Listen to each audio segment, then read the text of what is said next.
Hello, ladies and gentlemen, and welcome back to the LJL 2021. We've switched some camera positions. Masson has found himself now in the middle. And I Unlike found this. myself in the host seat. What is going on here? Well, tell you what, let's move on to some games, shall we? Of course, we have two final regular season games remaining for the LJL in 2021 spring. And both of them are Rascal Jester's game, which should be pretty exciting. And first on the docket is, of course, Rascal Jesters versus AXIZ. Mass Swan, let's go to you first. This is AXIZ's last chance to even consider getting into playoffs. Talk about last-ditch attempts and making it as difficult for yourself as possible. Rascal Jester, AXIZ, this is, well, David and Goliath happened, right? So AXIZ can do it against the Jesters, right? I mean, Nymera, that last game that AXIZ played, I mean, they weren't far off from doing it. Like, they had a gold lead. They had the right kills on the right players, and, like, they kind of threw it away. I mean, can they do it again? So I'm going to throw this out here. Last time we had a friend from the VCS on cast every day, he actually went into the history of David and Goliath and kind of said, actually, David was favored in that matchup if you look at it from a certain standpoint. So Allegedly, I'm saying, I mean, stranger things have happened, but this is a very much an uphill climb for AXIZ. They put themselves into good position versus CGA. They threw that kind of away through some mispositioning on the map, amongst other things, and we were very disappointed for them. It would be great to see them contest right until the final game. Of course, Rascal Jesters will, of course, want to secure themselves that second place spot, though. Yes, indeed. And let's start talking about some matchups because the Jesters have been on a tear. They have gone from a kind of what we assume to be, honestly, very much the lower end of the table team to being, well, up here towards that second place mark in the LJL. They took down DFM, yes, with some caveats, but even so, their play in that game was really quite extraordinary. And I want to focus on one particular matchup, namely Honey versus Sol. These two characters, these two players have been just amazing for both their teams, haven't they, Matt Swap? They really have been. I mean, Honey has been the saving grace, as it would be seen, for the side of AXIZ. It's he's been the one player. He had a debut performance on the Hawks, which was honestly rather impressive. But AXIZ really need to find this. They're on a 7-loss streak, and even Honey's not able to turn this around. You don't want to go to 8. You don't want to go much further, really. Nymera, tell me a little bit more about Sol, because of course, Honey's been putting up great numbers, but Sol's been tipping him to the post for a lot of them as well.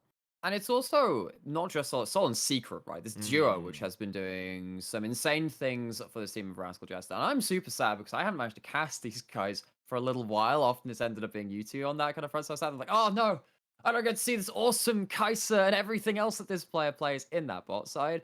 I think that Rascal Jester has played well to set up their bot side of the map. I think that they can play they want, though. It's not like Recap and Kanatu have had some bad, haven't had their carry performances. But Sol really is the person pulling up the huge damage numbers on this team. Kind of, sorry, if I may interject, 7 wins at the moment for Rascal Jester. These teams are literally on the opposite end of streaks. That is quite impressive. Of course, 8 wins is a bit of a cursed number for LJL teams and wins, but they're looking to try and get it here, are the Jesters. Looking to push up and match that old school DFM record from last year. But first, I suppose at this point as well, let's have a little bit of a conversation about predictions. I think it's fairly obvious, so I'll get it fast from both of you. Rascal Jester. Yeah. Only sensible guess, in my opinion. And one last thing, just to leave the audience with a taster before we move to that pick and ban. If you were AXIZ, how do you find the win in this game? Nymera first. Hyper ganking jungle for Hogler. Blow up in the early game. Gotta do it. Swamp. Giga farm all your resources like it's Season 7 Zaya on Honey. Get it all on time. Okay, protect the Honey, hard ganking, hard farming jungler for Hoglet. That's how AXIZ could do it, but they've got a type to take down. Lads, take it away. It'll be Rascal Jester versus AXIZ. Thank you, Initialize. Oh, it's weird coming in first. Oh, I don't know how this feels. Oh, I'm doing play-by-play. AXIZ over on our blue sides. Inno in the top lane. Hoglet in the jungle. Megumin in the mid lane. Maybe he'll pull out Zed. That's another way that AXIZ could win. Honey in the bot lane and Nema in the support role. And just as strange as for me, Lexi, because we haven't cast together for a very long time at this point. Very. Pretty strange, given that we're always on the same broadcast together. It's Rascal Jester on the red side, being on the second team for our cast together, and that will be Kinatu, Hachimecha, Recap, Sol, and Secret. And as you're saying, looking for that 8-win streak. I think the last time we actually cast together was during spring, so it's good that we're at least rekindling this opportunity for us both. We've got a few bans that came in, a bunch of support bans. Seraphine, obviously that flex pick, Senna depending on what kind of metric you're measuring, and then obviously Rel and Thresh over for the bans of both sides. We got Tristana already coming out, so that's a flex pick for both Megumin and Honey. It's been a little while since we've seen it go up into the top lane, so it is mainly towards that mid and bot. However, on the other side, first Jinx of the LJL in 2021, if I'm not mistaken, has had a number of changes, gets very long range and less of that attack speed debuff on the rocket form, which means that Jinx is becoming a formidable backline carry, whilst also retaining that tower shred potential with that minigun form. Yeah, all of these changes coming in very recently. I believe it was 11.4, which is the patch we're playing on, right? Patch, yeah. Yeah, I believe that was so. Look, I'm not so great at the whole historical thing with the patch. Like, yeah, it got changed at some point, and it's on the Rift now. See, today, Hachimecha is going to be reprising his Hecarim. I wonder if we'll be seeing the horsing... Oh, actually, no, we can't see the horsing around combo because they banned Rel, so we'll have to talk about that Sejuani that you were mentioning earlier in cast. Yeah, the poorer rider of the apocalypse. It works perfectly. We've got Alistair coming out for Nemo. His 3 games currently on it, looking to pick up a win. Has only got 1 win so far, so not great. 33% win rate, and we're going to be seeing Eno play that Gnar. So, I mean, there is something to be said about, okay, looking to pick up another win on that Alistair. Only 3 wins do AXIZ have, though. So that is 1 out of the 3 wins on this Alistair. So maybe that's one piece of the Exodia they need to piece together to get themselves, as we said, into that tiebreaker contention for playoffs, because that's as good as they're going to get. Because one of Burning Coral Hawks will win today. They are facing each other. That means that if AXIZ pick up a win, they will still need a tiebreaker. But if they don't win, well, they don't even get a chance at all. Recap pulls out the Galio. Again, this is a flex between mid and support. So a couple of flex picks still in the balance, but mostly locked in with the picks on the table so far. They also have to have the Hawks win that, because if Burning Core win it, they're 0-2 against Burning Core, so it's immediate elimination. They have to hope that the Hawks win it, so they need to win this one and then pull for the Hawks. We'll find out there. This Galio coming out is also a flex between Recap and Secret, so it'll be interesting to see how they want to go with that. Hachimecha going, we don't want Hoglet, playing that Nocturne. Again, that's another one of those wins. So it seems like Rascal Jester is just going, let's just ban these 1 or 2 champions that you have got some wins on. And AXIZ are like, Kinatu playing Camille has been really bad because he even was happy to play that against Ebby. So let's ban that. Oh, okay. So this is a bit of a teaser for well, both the champion that Megaman plays, and of course Recap has had a hand on at the Silas as well. It has been a bit of an LJL special since 2020 forward, because we've had some awesome players of this champion.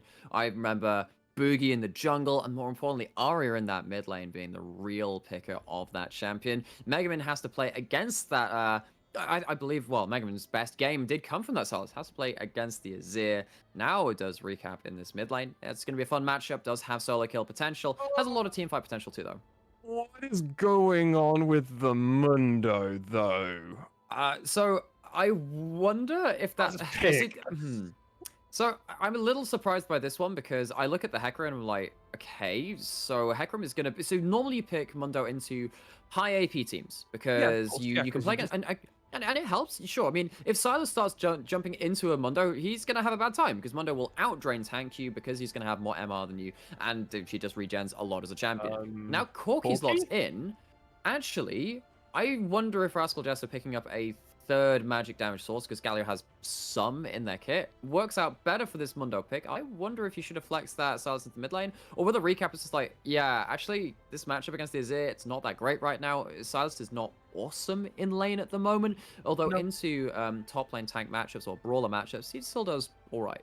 You've definitely got opportunities there. It does feel weird just to pick that Mundo and then get kind of rewarded with the Corky pick up there. So Reward is definitely weird the spot to term. put in. The other thing is they also decided not to give Kinatu a full counter pick opportunity because against a Gnar, Silas would probably have just as an awkward time against any other range matchup he would now normally have in the mid lane. So the top lane feels kind of awkward for him. They also didn't give him that counter pick, which is something they have actually given Kinatu a few opportunities of in the past. They've gone, hey, what does you want to play? You seem to be able to carry a lot of spots. They didn't do that, and now I wonder if AXIZ have even more opportunities to win this game because hey, put Kanatu on a champion that has a worse matchup. That's true, but then the other side of this is actually you've picked yourself a jungler in this Mundo who has zero early game pressure. You do not get ganks on your first clear. You Hecarim, in fairness, also doesn't look for that too much. But heck, even just look at that the last game right between CJ and Sengoku where we saw the Hecarim start flying. Oh no, sorry, that would have been actually AXIZ versus CJ when we saw Hogla making his way down to the bot lane and forcing things early. There is a chance you can do that, and particularly when you do have Honey and Nemo on the Trist and Alistair, and Honey's some of their best games has come out of this Trist in a kill lane too. If you manage to disrupt that kill lane as this Hecarim flies in, that can be one of the primary win conditions from AXIZ upset. It really can be. I think I've completely forgotten about half of this draft because of some of the picks that came out here. We haven't really talked about the Jinx Galio versus Tristana Alistair matchup. It seems like the kind of thing that in theory AXIZ are slightly favored in the mid to early game. Obviously Tristana is seeing a huge amount of play. It came out a bunch in LEC over this weekend. So rocket jumping into the middle of a team fight, Goomba jumping, stamping. I imagine secret early game, especially on this Galio, is going to be rather concerned about getting too close to that Tristana because obviously the taunt, he can jump away before it happens. And obviously as long as they don't face check, they should be fine. So there is a really fun mechanical outplay you can do with Galio specifically versus Tristana, where you do the back pedal on the Justice Punch, which is what you do when you're looking for the burst combo on Galio. Actually, the quickest way to hit your Justice Punch is not to step backwards away from them and then punch forward. It's actually to do it the opposite way around when you're in melee range, because in that step back, you end up then start charging forward and you hit them at the very start of your charge. So there is actually a chance where you can do that. Importantly, in this matchup though, most of the time when you're picking a matchup against a Tristana, it's how do I stop them from jumping on top of me? Because if you get jumped on top of by Tristana, that bomb that pops on you does an extra 20% damage. Actually, later into the game, if you do that and then you hit with the Buster Shot then amps up that damage again. That's where the Trist assassination damage comes through. Galio being able to have the taunt and have the Justice Punch as well gives you options to either stunt or deny that engage altogether from this duo. The question is, well, now you've got this duo from Rascal Jester saying, all right, well, are you going to position well enough that you can do that and protect your Jinx at all times? Well, we'll have to find out. Secret pulling out his 10th champion at this game in the support role, really flexing. That's a huge pull. Yeah, right? Like, that's just huge. I was like, just quickly going through things. I was like, damn, Rascal Jester, their players have played a lot. 8 different champions from Hachimecha in the jungle, which is a bit more of a flexible place to kind of broaden your horizons with champions because there's a lot more viability there. Obviously, Kanatu in this top lane, top laners can only play like 3 or 4 champions, so him playing 6 is above like most people. Wasn't there a meme for us here where like Apperman only played 4 champions like the whole of 2020 or something? He played something like 3 I think it might have been Paz actually that played 3 champions up until spring playoffs. But Apperman was a very similar kind of type of thinking. All right, if he's not playing Aatrox or Gangplank or Mordekaiser, then he's kind of in a bit of an awkward situation. Particularly when some of our top laners in the LJL didn't really like the Ornn at the time. We basically had Nap and, well, a bit of a void up until Abby started picking up around playoffs. But wow, actually looking at that support champion, you're absolutely right. Secret has played 3 champions more than once, and that's Rel, Rakan, and Thresh. Everything else he has played once only, and he's won on almost all of them. I think it's just the Leona that he's lost on. So, I mean, it just goes to show what we're talking about in this pregame says, yeah, Rascal Jester, their bot lane is a place to play around. And this is why we're kind of saying, actually, in terms of their title chances, looking at DFM as their main rivals, realistically, actually one of the places we talked about them being weak is maybe they can get pushed around in this bot lane if they're playing Kazu. So looking at this, Rascal Jester will want to start, again, kind of putting that threat down and saying, stamping the foot, saying, yeah, we are actually going into playoffs, the bot lane to watch. Yeah, and immediately they're already throwing out this early aggression, zoning out Honey and Nemar. They can't find an opportunity in here, and even with Honey stepping forward, early game Tristana is just not able to do a huge amount. Hachimecha, though, falling rather low here, especially in Golems, which is rather common. You normally do have to use the Smite and just pray for a mercy. I've done that a few times on Hecarim personally, and you're hoping for that. The only game that Secret did lose, that was against Detonation Focus Me, so we can give it a pass. And all is forgiven. Yeah, exactly, right? It's like he lost. He lost a game on somebody he played one time. Why is that? DFM. Okay. Okay. And it was Aria. It was Aria. So it's even more okay. Because... Yes, absolutely. That's the roster that we've seen from DFM. Like, okay, well, Rascal Jester did actually pick up a win versus DFM. Yeah, that was versus that roster who had 0 stage time. And again, there's only so much you can caveat that because we've seen DFM's main roster for so many years at this point. Well, their legacy roster is what I've been calling them for so many years, and you don't lose that kind of synergy. It's like if you got together some of the old teams of Myth and Legend in League of Legends folklore, I'm sure they'd do actually all right, given if they were still playing solo queue, which of course all of these DFM members have been. I guess looking up towards that top lane, because we've seen that matchup on screen a couple of times now. Yeah, the Sylas is getting pushed around in the early lane. What I'm looking at here, though, is looking, okay, what does Sylas do in these team fights? Because there are multiple ultimates you can steal, and I know that when you pick Sylas, it's not just about the ultimates, it's about your matchups, and okay, the Nard matchup is not going to be good, but at least in side lanes, if you get up against that Azir, you do have options to play around side lanes. But when you get into team fights, if you come in with a Mega Nard ult, you don't actually have to wait for the Mega Nard to pop. You get that with a huge AP scaling. You can do exactly the same thing with the Emperor's Divide. Heck, even having the Alistar ultimate is really nice to have on this Sylas. That's a lot of ultimates, which, well, I mean, looking at this, the Alistar and the Mendwell are going to do the same functionality for Kanatu in this game. Well, Hachimecha's coming in, but he's just staying perpetually in a position where Recap's always nearby him. You may finish your point, sir. Sorry. Well, I'm just looking at that. I'm like, well, yeah, when do I need to hand off? It's, I guess it's just a good jungle steal. That's exactly what's happening. Mid-priority went after AXIZ, which is what Hoglet had the, well, that's what gave the green light to Hoglet to go ahead. But yeah, I mean, looking at Kanatu, he has plenty of options with his ultimates to take in these team fights. Either stuff to keep him alive or huge team fighting, disruptive dive-in ability. So I'm looking at this and thinking, actually, the Sylas, if he can survive the lane, not get dove into turret, which is a worry when you're getting this far behind against the Gnar, he's going to have a fun team fighting phase. He will, absolutely, and he's been farming really well. One thing I wanted to make clear for our viewers out there is when he was pushed under turret, he hit 7 or 8 caster creeps underneath his turret with Inno literally poking him this whole time. So he's really aware of how to play this Sylas, especially under turret. So he was more than happy, clearly, to go into this matchup. And the current iteration of Sylas, because of course it's different from the one we saw in previous seasons, heck, even like season 9 when we saw MSI, where MSI kind of ruled by the Sylas Akali matchup. Now the Sylas, in terms of his chain lash, his auto attack, it does execute low HP minions, which can help you farm under turret. It also gives you extra attack speed when you have that that passive charged up, I suppose, and you have those stacks available to you. But so that has helped him keep actually relatively even in farm. He's going to lose this wave. Lose this wave over to the side of Inno. Of course, he's going to pick this up under turret. Although he just missed a minion under turret, so I don't know. Maybe Kanatu's just shoving him around in this matchup. Wow, the counter matchup, crazy.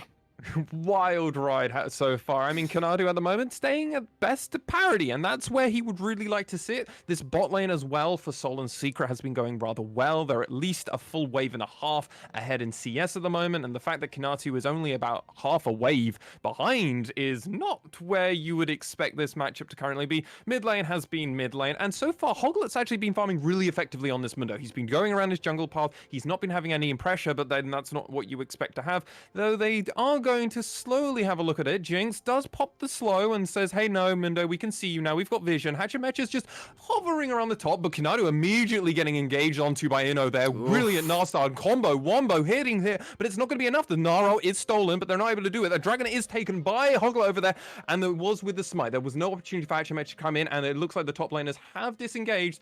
So far through all of that was only a dragon for AXIZ. Dragon for AXIZ, yeah, top lane fight, interesting to watch. You can see what happens. Kanatu can steal the Mega Gnar ult, and it gives them the ability to disengage and play around, well, a huge burst window, right? Coming back in with the Kingslayer keeps them topped up, and now we've got the Hecarim coming top, and this matchup for Inno might just get a bit worse. Hachimecha's here, he does go in, but he isn't able to do the knockback or anything, and Kanatu was incredibly low.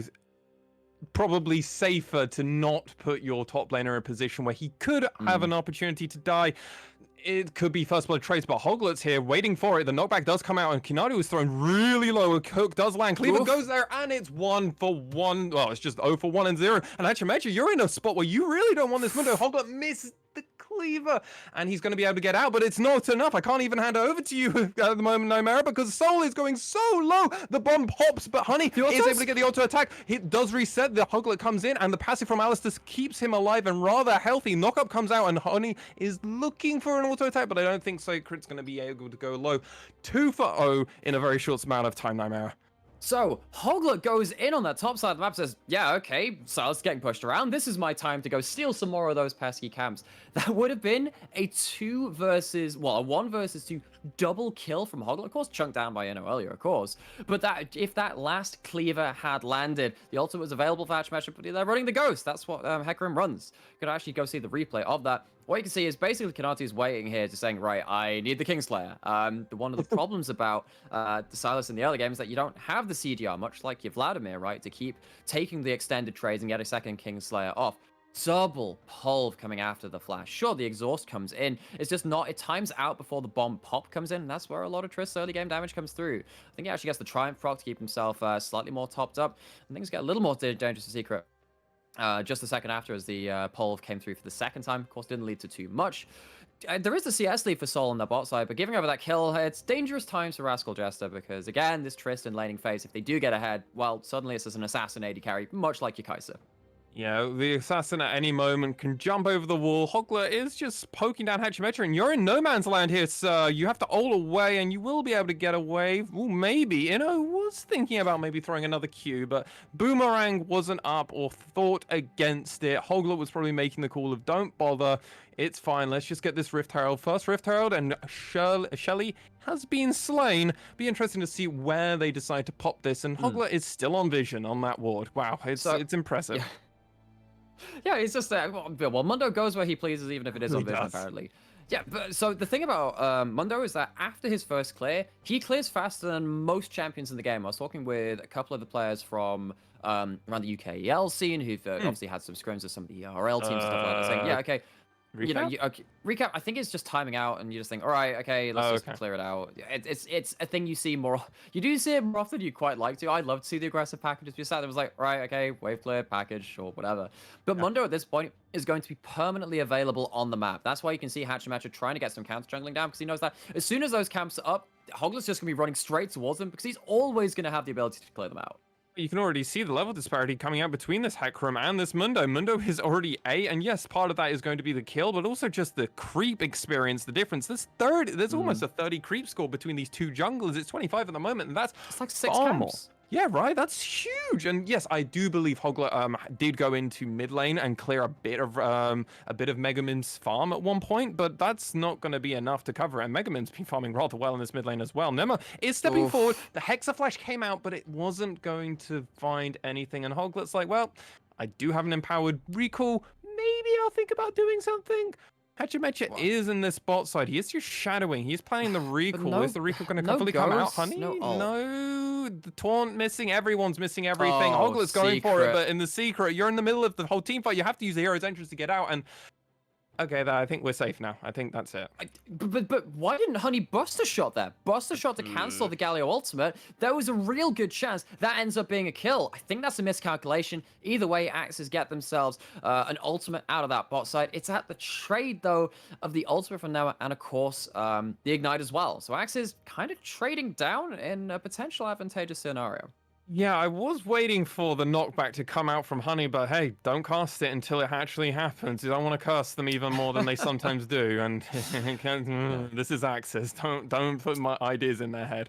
Yeah, and but speaking of, this is AXIZ. Well, AXIZ find themselves once again for the second time today at an early game lead. And the question is, what can they do with that? How do they transition that into the next phase of play? Because I look at this team and I think, where are their engage options? In terms of your solid engage options, the ones which are always going to be there, it's namely just Nemo, because you don't really want Mundo running in as an engage option. Because he's going to get trapped off by Sol, he's going to get wailed on by the 280 carries, and of course, Hachimecha does a good job of counter-engaging and punching people that dive too far in. Speaking of these engages, AXIZ have a chance to show that off as the dragon is started up.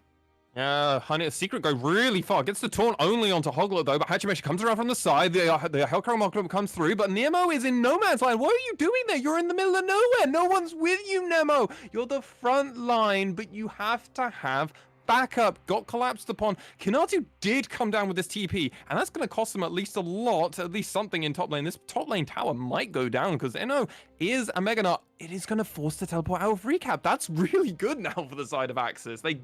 They do lose the dragon. It goes over to Rascal Jester, but at least they trade 2 teleports for it. Okay, so Mega Nut coming out. Is it going to force the... Well, Valk's already gone. Inno's just going incredibly low, and Recap forced to flash away, and Inno's like, okay, got so you have chosen death. Yes. You want to flash, okay? 2 free summoners, I suppose. Well, I mean, with the Herald there, I mean, this is the thing. I was thinking, well, do they even bother putting the Herald top now? No, they choose to take some plates off of that. Mid lane Terra gets some gold over towards Megamin, and I know that is a thing which I said before Super Week. I kind of wanted to see Megamin on the Azir more. We saw it over Super Week, and it didn't really work out for them. This is the Tristana Azir combo, which AXIZ did win against Rascal Jester with their first matchup. It's the one where Rascal Jester ended up getting outranged. They ended up getting outplayed in the late game team fights too. When Recap was on the Orianna, it could really struggle to hit that backline. The thing is, when you've got the front line, which is, shall we say, as tenuous as Mundo and Nox, you need to regen, you need to be Meganar, right? They're sometimes conditional. It's kind of easy to reach that backline, much like we saw in that last game again, Sengoku versus CJ. If you don't play in the late game well around your Meganar, much like just in that last Dragon fight, right, with AXIZ, if you don't have the Meganar there, if you're not playing appropriately around it, you can very much lose fights even when you're in an advantageous spot in the gold lead. Yeah, it's just one of the things that we saw from Megamin during Scouting Grounds is that he really struggled on some of these control mages. He had far more pop-off moments during playing the Lucian, playing the Zed, playing Yone, and had more problems or maybe struggled a little bit more with the competition at the at Scouting Grounds when he played the Azir, the Orianna, and Syndra. Not that he didn't have good performances. I mean, they were one of the best teams that we saw on stream. They were always winning a lot of the times, and when they weren't, at least Megamin was normally competitive, but they won a lot more of the time when he played Zed and Yone. So it will be interesting to see how this progresses out. So far, AXIZ have definitely come to the advantage with that, with Shelly coming out, and also, having a lot of pressure onto Kinatu, who hasn't been seeing a huge amount of love from his mid laner or his jungler. I mean, the Hachimechi went up for that first gank, but then didn't really get much out of it. Actually, seeing it's culminated in a 500 gold lead for that top lane. More importantly, it's 1,000 gold lead in that jungle, right? Hachimechi needs to be this champion on the Hecarim that can punish people who are overdiving in when you've got this. You say if Hecarim is not caught in the initial engagement, that does tend to be the case with so many different champions in this meta. What happens when they're actually free to respond to an engagement in an appropriate way? If they're not caught by the Alistair combo or something like that. If the Hecarim ultimate comes in and punishes the Meganar, punishes the Hack, even someone like the Azir or the Tristana that's jumped in, Hachimechi is going to have a good time. They're going to go towards the chem tank build, it looks like, because that Barney Cinder is an inventory. Still very fast, of course, you get that active, which means you get some AD alongside that from Hecarim's passive. He's going to be more of a tanky frontline than otherwise, and I think that's a decent idea because you are playing with a zero tank top side of the map otherwise, and you can then use that to give Galio a vector into the backline. Shirley is up, and all these players from Rascal Jester are grouping down. Kinatu is going to be joining his team momentarily, and they've rotated around very quickly for this. However, Honey has also matched, and it's only Inno who isn't here at the moment, but he is not far away in that top lane, and he has got his teleportation up as he didn't have to use it, unlike Recap and Kinatu on those previous skirmishes. So far, it looks like AXIZ are more than happy to condition this. Mega is ready and almost ready to go for Inno. They're going immediately and onto Secret. Secret's taken so low, he's out of this fight immediately. He's already got Nemo's now in the middle of everybody, and Inno is here, but he's Mega. He jumped away, and now Hachimechi just got the fear at the Secret, and this is just awful from the side of Rascal Jesters. They got absolutely outplayed. No, this is the side of AXIZ, rather. Sorry. That's the one. They got absolutely outplayed in so many spots, and what were the team meant to do? Megamin just couldn't do anything. He wasn't able to zone, didn't even ultimate at that any point. Hoglet fell so low, and Honey almost getting unable to recall there. Wouldn't have been able to go for the hero, the Justice Punch there, because the minions would have said not long enough, mate. You're gonna have to charge this, and Honey can jump away as we come into this replay. Explain to me what happened. So effectively what happens here is Inno is coming down and actually say, yes, okay, we can play around the Mega Gnar, and they realize they've just overstepped their safe bounds. They're not close enough to the Mega Gnar. They have to have some way of disengaging, and it's going to be one of two things. There's going to be either the Mega Gnar coming in and locking up the backline, or it's going to be an Emperor's Divide. Well, with the package coming through from Recap, it means that he closed the distance, puts enough pressure on that Azir so he can't just go forward. You can see the damage coming in from Recap. Fantastic team fight from both. Marksman, not necessarily AD carry from the Corki. Of course, he's that magic damage carry.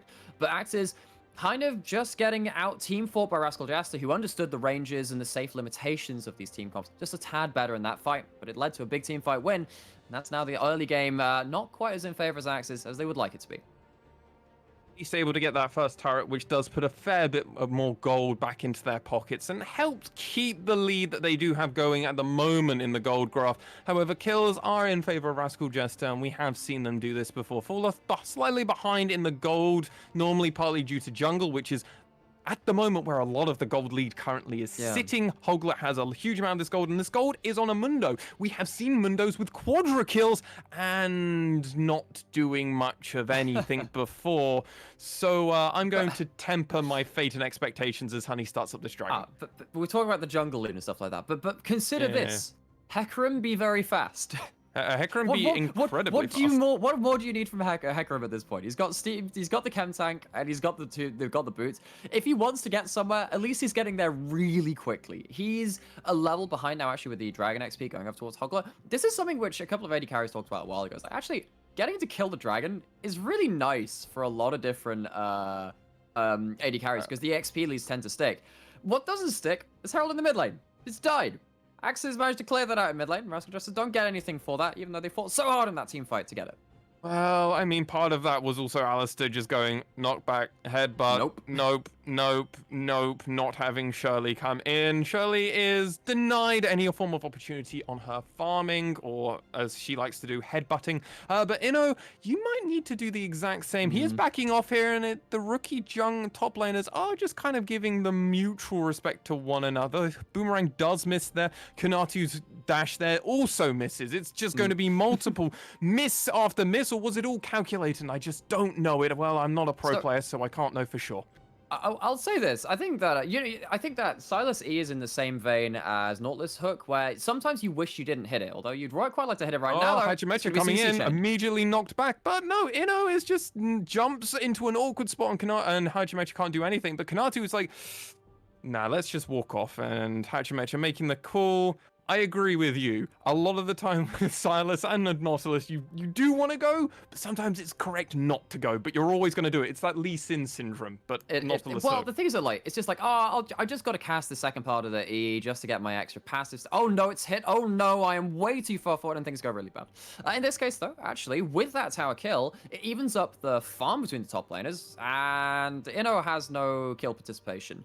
Hachimecha secures that turret. Of course, there are more plates going outside of Inno, but in this rookie top laner matchup, it looks like actually it's going towards Kanatu in terms of his agency within the game from this point.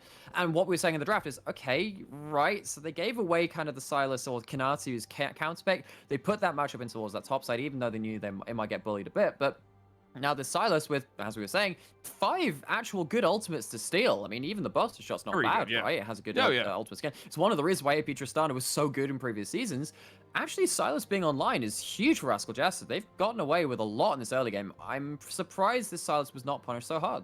No, and that's something that I really think is worth highlighting more. Hoglet wasn't able to do anything in the top lane. Kanatu was always pushed under his turret, and at a point you also have to look at it and think, well, if Silas is Kingslayer, there's a chance for that. Even with Hoglet, you're not going to be able to do much more. They were able to obviously get that early game kill, but now it's just going to be absolutely impossible. Soul just going, hey, I think someone might be up here. Nope, was absolutely wrong, but hey, sadly he cannot ult the wave. Well, Sol just checked Baron with the Super Mega Death Rocket. They did have a blue trinket. I thought he was going for like an Ezreal, and thought he was playing a different champion because it went right over the wave in top lane. I was just assuming he wanted the wave, and I was like, that's not how that works, mate. Damn, if only Jinx Sol got blocked by Minis. Oh no, that would be a horrible idea. That'd be awful. Suddenly, yeah. Yeah, I mean, there is it's one of those things where like certain champion abilities which don't get hit by minions is just super powerful, right? Because it's like one of the reasons why Varus is strong, for instance, right? You can engage through the wave as opposed to, I don't know, say something like Ash Volley, which is not so hard engage. I get that, but you just kind of be there like, yeah, I really want to make sure that this gets through. Or, well, I mean, for me myself, I'm sat here as Ari, like, wow, this minion is really destroying my ability to engage on this champion. Right now. Nice charm you have there, sir. It's like shame if a minion aggroed onto you and walked in the way of you. I've never experienced that before. These bot laners are just poking one another, so we've all experienced none of that happening ever because we're all naturals. We never miss an ability to save our life. Hoglet I goes, just save hey. it for a later occasion. Yeah. Hoglet goes, hey, you want to hit that Baron? No, you don't want to hit Baron. Oh, well, you're just clearing my ward. Well, I'm going to make you pay the Baron tax for that. Hoglet asks Hachimecha, and these cleavers are coming out. Sometimes they hit, sometimes they miss. It doesn't matter because Hoglet can just heal up immediately by pressing R at any moment that he feels fit, or if he feels in slight danger, if he was Ralph Wiggum. Currently, the dragon is going to be up in 40 seconds. This Baron is currently up and cleared out vision for AXIZ. So far, they're feeling pretty good. That was taken down. And Mega Man and Hogler are actually going to start this, and they will have a decent clear speed once Honey's here. It's Leandries. They do have that percent HP shred, but this is going to be responded to. There's a Ghost, there's a Hecarim ultimate. They can get into the pit. Yeah, Hoglet's coming around. Immediately a double knock up there, but really well played by Nemo. Going, yeah, and it went down, but it's the steal. No, it's not a steal. No, it's not. Alex, don't get too excited there. There's nothing happening there. Hachimecha is in the middle of it, but he's in the middle of a no man's land, and Honey's going onto it. The bomb is on it, and he'll get the reset. 1, 2, 3's coming around. He jumps around. Honey's going there, but Kanatu's in the middle of it, and they're just chaining so much damage. Solar's unreal on this Jinx and just gets so much damage going out. He hasn't got that ultimate because he already used it in this team fight, but what a performance from Rascal Jester. It was going every way for Soul. He's going to be able to do this. He's got no jump. The slow comes out. He is seen, and with the change of the guns over to the rockets, immediately it's Honey. Like, Soul's there. Honey perishes, and Rascal Jester start going, hey, AXIZ, you know how every time you get a gold lead against us, we prevent you from doing anything? Yeah, so you don't have any gold lead now. AXIZ just... So this is the thing. AXIZ have had a real horrible history with Baron in today's games. And this is where, of course, it all matters because this is where they come into playoffs or not.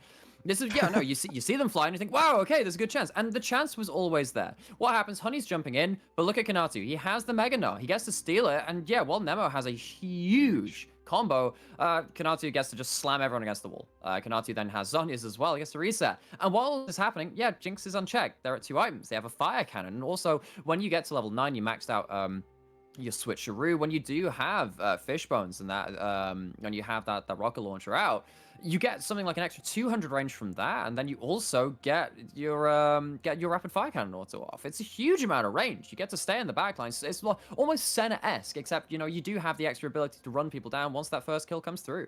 Yeah, I definitely agree. It very much is Senna-esque. With this, though, still has the Baron buff, so they're going to be able to at least push this damage down. But look at how much this is causing. Soul had an absolutely stellar last team fight, and 4k damage really shows how big that was. Kanadu being able to lock up multiple members, and Recap being able to wail on multiple people as well. Really worked effectively. Hachimecha obviously was kind of more cannon fodder. That's why not a huge amount of damage coming out from them. But hey, it worked perfectly. It got their team into a spot where they got 4 kills. It's also the chem tank Hecarim coming out, right? It's not just that. Okay, Honey jumping onto Kanatu doing a lot of damage. Nah, but he's able to walk away, heals up, and Kanatu will be absolutely fine. Though Honey is surprisingly quick because this is a Tristana. The turrets will just melt to her. Will do. Of course, the bomb was used onto Kanatu for that trade, not available for the tower, so jumps forward and trades kind of the tower damage for champion damage. It looks better on the end game stats, I suppose. Recap has teleport on the other side of the map. And this is what we see so often from Baron pushes nowadays. You rarely see so much of the 1-3-1. It's too easy to engage onto, particularly when you've got a Hecarim, as you were saying earlier. And well, I mean, as I was saying as well, right? Just he go fast. He turns up exactly where he needs to. If you have, say, a 3 versus 3 in the mid lane and Hecarim just turns up to engage, it happens so quickly that you rarely get to respond in time, which is often why you want to stick around as that 4-man unit and say, yeah, sure, engage onto us. We have enough people to stave you off. It's this really weird spot that we've been in this whole game, Nightmare. The gold has been always really well done by AXIZ. Currently, part of that is going to be just through Honey farming very effectively and not letting Soul get too far ahead. Mega Min doing the exact same, and Hoglet having so much gold, I'm assuming, over Hachimetra at the moment. But it's not going to stay lasting for much longer, and we can already see that these fights feel very Rascal Jester's focus. How are AXIZ going to be able to find a way around this? But Hachimetra is already looking at this. Meganar is ticking lower and lower. Inno is able to just brute force walk away as Meganar does. He is a juggernaut. He is a tank. This dragon's not up. 15 is Meganar as well. Exactly. That is an opportunistic opportunity, right? You're sat there as like, yeah, okay, like we're trying to find anything. Because if you kill someone in the side lane when the Baron buff is on, then suddenly you realize, actually, okay, we can't stick around and start pursuing this push. Interestingly, the new Jinx build doesn't, well, this Jinx build doesn't have, yeah, and also that's one of the reasons why is so tanky. Does have the, of course, the Abyssal Mass, which means that when they're in that front line, that Azir and that Mundo even, who does a lot of magic damage, will have the extra effective penetration onto that backline, but of course that requires a little bit of coordination, does require to be front to back, and for you to be having the Gnar and the AP threats on your team targeting the same threats. Yeah, but at the same time, this Kraken Slayer Rapid Fire Infinity Edge Jinx of Soul will be looking at the Meganar going, I can take him. I can take him. I'm pretty sure I can do it. Just Hachimetra, you go in front or secret. I think I can get it, especially with this exhaust coming out. It's going to really nullify a lot of the damage that Megamin and Honey can do to return on these team fights, whereas Nemo went with the Ignite. That's going to be so important coming into these late game team fights. It is, but there is this caveat of, are you going to be in ranged exhaust? When Honey jumps in on the Tristana, yes, maybe. But what happens if, well, they get up to another couple of levels? Well, they're already pretty long range, right? Secret's a melee champion. You need to start diving in to get that exhaust. And whereas Megamin, you're only going to be exhaust the shuffle. If they are standing and hitting with their 2.5 items, of course, that magic pen coming in from the Blighting Jewel as well, building up into that Void Staff. I look at Secret with this exhaust, I'm like, all right, it's not going to be able to target, well, both of the carries, and a lot of the time you're going to be out of range of it. Good thing is, though, of course, Sol is going to be out of range for champions like this Alistair and this Gnar to confidently get on top of them. What we're really looking for from AXIZ now is more like your core JJ play, getting outside of vision and then punting them back into the team. That might be what wins AXIZ a team fight. Yeah, Shilbo coming out now for recap, so it's another opportunity that's going to make things even more difficult for AXIZ to find that comeback, but it definitely is still on the table, and arguably they're still technically ahead in this game if you look at the goal. If nothing else. Nothing else, but look at this damage already coming out. Nemo, you're in the middle again of no man's land. I've said this twice already, and Kinatu is able to get another kill on a silver platter. Hoglet's surprisingly taking huge damage, even with itemization for some of this AP damage. It's just not gonna be enough. But then Mundo really does go where he pleases. But now Rascal Jester is starting this Baron. Honey you is don't have here. Meganar. Where's your engage? Yeah, there's no engage from the side of it. Inno is baby Gnar at the moment, and that turret goes down immediately. But Hoglet got it. What? How did he do that? I don't know. We're gonna have to watch that replay at 10 HP. But now the side of Rascal Jesters are going to collapse as fast as they can. They only get Hoglet for all of this. And so far, AXIZ, what are you doing, you mad lads? You're able to get another Baron? You don't have any right to get that Baron. But Hoglet demanded it. He said, hey boys, let's go. And he is the commander of the side of AXIZ at the moment, if you believe the interviews. Take us through this. So I'm looking at this, and I'm looking for a couple of things, because I actually think that Hachimetra left the pit to look for a fight, and that gave the opportunity for the flash steal. Going back to the initial pick, Nemo is just trying to clear vision, doesn't understand what Kinatu is, and that's kind of that losing the information more to Rascal Jester. They don't have the vision. And let's have a look at this. Hachimetra sees the approaching members. He leaves to go for the fight, and then he dies on the return. Hoglet does too, sure, but the steal's already come off, and AXIZ get away with an absolute heist. What a one-for-one trade to happen there. It's going to keep this game going a fair bit longer for the side of AXIZ. And huge damage. You almost delivered him into the middle of Soul. You would have been able to get a reset on your jump there and maybe get multiple kills there. Sadly, though, slightly off. Just slightly off. Hachimetra will survive. 100 HP. One auto, maybe someone else getting a hit. A cleaver on would have done it as well. So many opportunities, but not enough. But it's still at least getting mid tower, top tower, and they are well and truly pushing in on these lanes. They're using this Baron buff a little bit more effectively than their first one, which they couldn't really use. But Nemo, you're again in no man's land. Nemo. Pushed in, and well, I think that's all she really wrote. Honey is on the opposite side of this vision, but is deciding against going anywhere crazy. But Recap is able to find it. No damage coming out. Kanadu is TPing in. Where's and Inno? he's Where's going Inno? in. 1, 2, 3. Immediately, the hero's entrance is coming down. Secret's in the middle of it, and Hoglet. What do you do? Who's teleporting in? What? Inno? What are you? Why are you teleporting That's in way for 5 too late. members? Your whole team died already. It's over. You can go home. Oh, what a AXIZ, disappointing fight there for AXIZ. Rascal Jester came out on top. Because again, as soon as the Alistar is gone, Rascal Jester realized, okay, they don't have solid engage. We can punish this. They don't have the Alistar Right? combo. Yeah. So that's immediately why Kanatu teleports in, steals the Emperor's Divide. We have the double shuffle, which is going to be really fun to see on replay. So it's going to go right back to the way from, okay, how was Nemo caught? This is the second time he's died trying to go for a ward. He is trying to auto-attack is the Blast so Plan, big. and then the Taunt comes through. Of course, Taunt means that your auto-attacks are focused onto the Galio, not onto anything else. Blast Plan can't go through. Of course, there's no Buster Shot to disengage from Honey, and he has to use his jumping away from Recap, and then suddenly like, okay, well, there's no jump on Honey. Kanatu steals the ultimate, and this is a great coordinated engage from Rascal Jester. Hoglet's quiet in the middle of nowhere. And all this time, I was basically asking, all right, well, where is this teleport from Inno coming from, right? Why wasn't this in earlier? A fun fact, if you teleport onto a pink ward, if you look into Fog of War, even if you don't have vision in that brush, you always see that teleport line, right? You always see that. They could see Kanatu teleporting in. Why was Inno not called to that fight earlier? Because honestly, that's the kind of play which stunts out this game. Remember, they were still pushing with Baron. They wanted to make the most of it. Now they've kind of wasted it.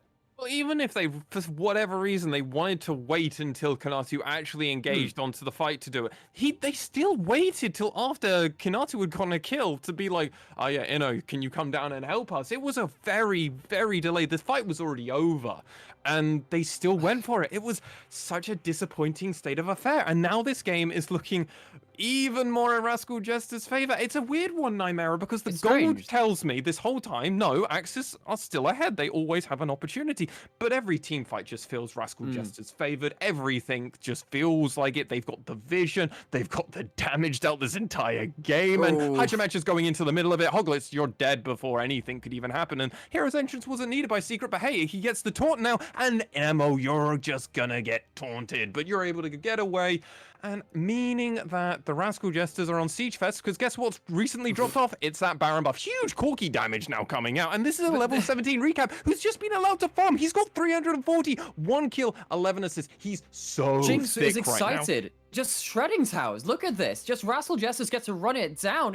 Sure, they're still at a gold disadvantage, but they take, what, 2 towers and an inhibitor for free? This is what isn't shown in the gold lead. Sol on this Jinx is able to free fire when Honey isn't. Sure, Tristana is a long-range carry, level 17. Doesn't have the fire cannon though, doesn't have the fish bones. Sol outranges the enemy team. Hoglet walks up too far, punished accordingly. Yeah, Rascal Jester's run away with the fight after the Excited comes through. After that point, I mean, you see that Nemo has to burn the ultimate. Getting the Alistar ultimate at this point in the game, it is important because, as we said, Nemo has been so important for the side of AXIZ. Both of the times he's got picked off, bad fights have come through after that point for AXIZ. Rascal Jesters have kind of pinpointed this Alistar and said, if we get you, the rest of the fights go our way. Lane priority couldn't also come in any God, too look at that soon damage. enough. This dragon is going to be up in moments, and with these empowered minions, there's a huge amount. Kinadu is TPing in, but the Hachimatch is in the middle of a team fight. Inno is mega, but he wasn't able to get a huge one. That is an ult, but it was The only on package? Kanatu, and it's not going to be enough. The package is burning everybody, and the members of AXIZ just melted. Hogler wasn't able to stand up to much, and Mega Man is trying his best. Mega Death Rocket just gets that, and Soul, take your bow, take everything, because the shuffle is coming into you. Is that game? And that most likely will be the end because of the push that Rascal Jesters had done prior to this team fight. They don't even need the Cloud Soul. They're just going to end the game, Nymera. I think they will. I think we're going to have to see a replay of that. I hope we will. Actually, the game might end before we see it on screen. You're not allowed to. The taunt came through onto Nemo midway through the combo. Sol gets headbutted. and he can't complete the pull because he is CC'd. Jinx gets excited, takes down the turret. Death time is too long. Rascal Jesters, they come back from the comeback and get themselves the win. Goodbye, AXIZ. No playoffs for you. What a performance. It's a hard one to figure out, this one, as the gold lead only just goes to Rascal Jester at the very end, but they well and truly were ahead and in control of this whole game. But to really understand what went on, we're going to go over to an analyst desk where Initialize will run us through how that game went.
Welcome back, ladies and gentlemen. Rascal Jester get the win, but AXIZ made him work for it once more. That's 2 games in a row, guys, where AXIZ have a great early game, and then they just can't convert it in the mid and late, Nightmare. No, and now we say goodbye to AXIZ. They will be our first eliminated team from the LJL Spring 2021. They go on their 8-game loss streak, matching that loss streak from summer 2020. And it's sad to see because honestly, they had paths to victory, quite solid paths to victory in both of their games today. Either one of them gave them at least a chance, a fighting chance of making it through into playoffs. And yeah, they made Rascal Jesters work for it. They wish they'd made them, actually lose though. Yeah, at which point, before we go too much deep into the gameplay itself, Maswan, tell me about the draft, Dr. Mundo? Yeah, Mundo was a really weird pick for AXIZ here. It hilariously, as me and Nymera talked on the cast, it weirdly sort of worked out because the Corki was picked, so it sort of wasn't terrible. But if I'm remembering the draft correctly, I think Skarner was still up. There was still a bunch of that Lilia was still up. There was still a bunch of high priority junglers that around the world, including Karthus was also up if you're LPL. Actually, we do play it here as well. Or Kassin, yeah. If you're Kassin, if you're before the LPL, so hey, it's a thing. It's there was a lot of junglers up. I don't know why Mundo was picked unless Hoglet is doing some crazy jungle pool, but he's only got a jungle pool of 8 champions picked at the moment. So yeah, I'm just as So, confused as you. quick clarity on the bans there. Udyr, Olaf, Skarner, and Nocturne all off the table. Oh, they were all off the table. Oh, okay. Well, Lilia was still up, so Exactly, but clearly they wanted something a bit tankier, and that was the pick they went to. Of course, we have seen Mundo work out around the world, but as you guys said, bit of an odd place to pick it without loads of AP to go into at the time. Of course, the Corki kind of made it a little bit better, but even so, it was a little bit of an odd one.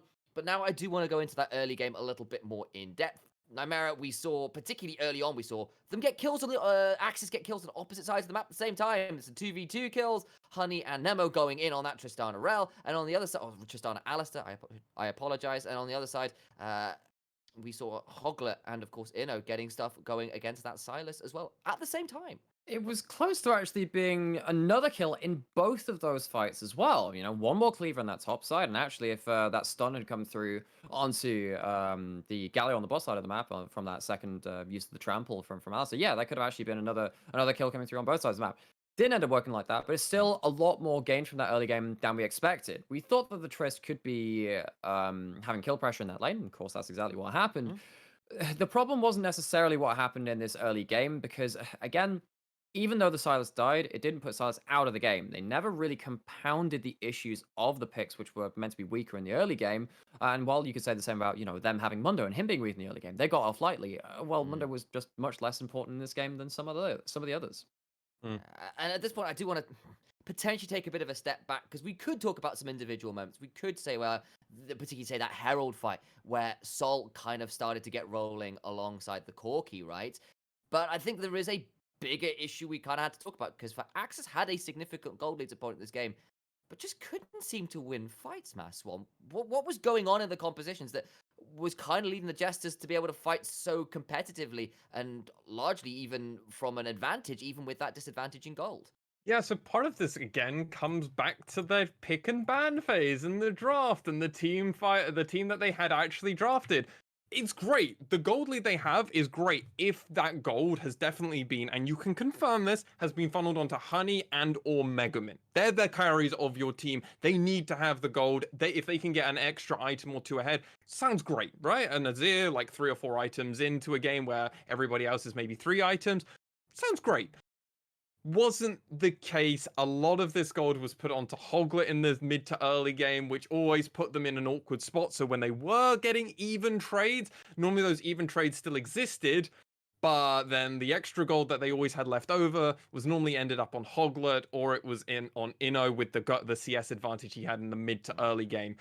It didn't really translate into much, and then throughout this whole game, it felt like Rascal Jesters were always ahead. It's just the sum of the parts from AXIZ just were worth more. That said, for all the sum of the parts, AXIZ still managed to get a hold of 2 Barons, one by playing for it, the other by stealing it, Nymera. What was going around those Barons? Because AXIZ get it twice and couldn't seem to do that much with it. Well, they did have DPS on their 2 carries, right? I mean, it's while they weren't necessarily ahead of their opposite numbers. I mean, Sol and Recap had huge amounts of gold that game, right? At least Megaman got some plate gold earlier into the game, but it is definitely right in saying, okay, yeah, they could have been a little further ahead. They were ahead enough and had enough items to shred through that Baron. Of course, when you've got Mundo just gets to regen for forever, and you can tank that objective for a very long time. So that's how they took it the first time. Very decisively went towards it. And the second one, though, that was more of a Rascal Jesters have ended up out team fighting and being very decisive about how they were looking for fights earlier into that game. This time, Hachimechi was too decisive. Looked for the fight whilst the rest of his team was finishing the Baron, but you're the one with a smite, and Hoglet managed to flash in and steal it. So that got a little bit awkward, but overall, that was like one snafu in amidst actually a lot of very good decisive plays from Rascal Jester. Yeah, and those decisive plays earned them team fight wins after both of those Barons as well. Sol kicking off, particularly after that second fight. Oh, sorry, after that first Baron fight where Sol managed to just pick up 3, right, Maswan? He might be one of the best AD carries at the moment in the region outright. Soul is having a stellar performance, pulls out the Jinx, which we haven't seen from him, but also Jinx hasn't been particularly meta, and then shows us why she can be meta. You can go absolutely wreck team fights when given an opportunity, and when you're excited, as Nymera pointed out so poignantly, the turrets get gone. They just go away and you don't have to worry about them. And then because of how quick Jinx is able to turn a team fight around, they were able to get that team fight around the dragon pit, ended up not even taking the dragon and just ending the game. All partly due to the fact that Sol was just so much further ahead. He was full build by about 35 minutes into a game. That's a lot of gold.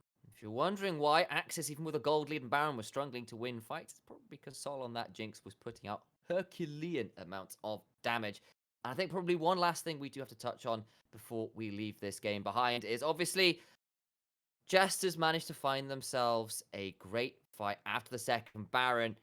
Started off by catching out Nemo Nymera, and from there, they started to be able to get more fights and be able to run it down to victory. And it was not the first time Nemo had been caught out, and it's not the first time where after Nemo had been caught out, things went really bad for AXIZ. We said this right from early game and kind of the draft. It's like, well, okay, AXIZ have front line, quote unquote, but it's a lot of it's conditional front line because Mundo needs to regen, so we can't get burst out in a short time frame. And also the Gnar needs to be mega. And Inno did have mega, but didn't teleport quickly enough to that fight. Heck, even in the earlier fights that game, the Herald fight, Inno didn't manage to get into the fight, right? He was Rascal just turned on the fight and used the package and just kind of ran away with the fight. This was another time where, I mean, heck, we saw it from Sengoku earlier in the day. In the late game, if you cannot play around a conditional front line, things go bad. It went really bad for them, and then of course, because you have Jinx who get excited, full items, you just lost your entire base. Just demolished. Okay, well, there you have it. From there, they managed to take that victory, take the Jinx, and start destroying those turrets down to victory. Gold leads and Barons be damned. Jesters come away with the victory and move solidly into second place, but no way anyone's going to contest them at this point. We have got one final game to go for Week 7 for this final week of play in the LJL. So when we come back after this break, we have Rascal Jesters facing off against Sengoku Gaming. Don't go anywhere. One last game to go.